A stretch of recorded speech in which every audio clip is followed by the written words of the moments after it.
Suuqa teessa.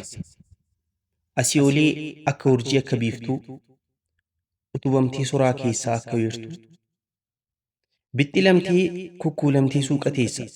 Dachee irratti ana keessa. Suuqa irratti ansi keessa.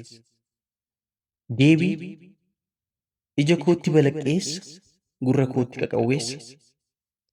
Hixadhii si hammaaruuf sin naqqabu. Ol dheeradhee bakka jirtu hin arganne. Sammuu kiyyaan wixxiffachuu hin dadhabu. Ol milladhee akka jirtu hin baranne.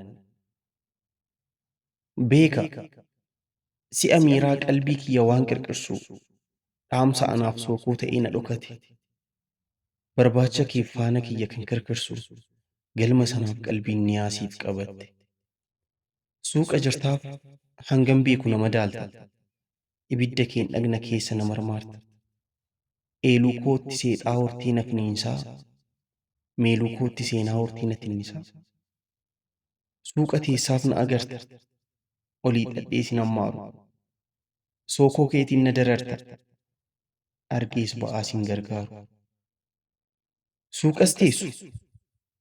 Anan dhiyeessin ansin dhiyeessu. Fagoos geessu. Anan dhiisin ansin dhiisu.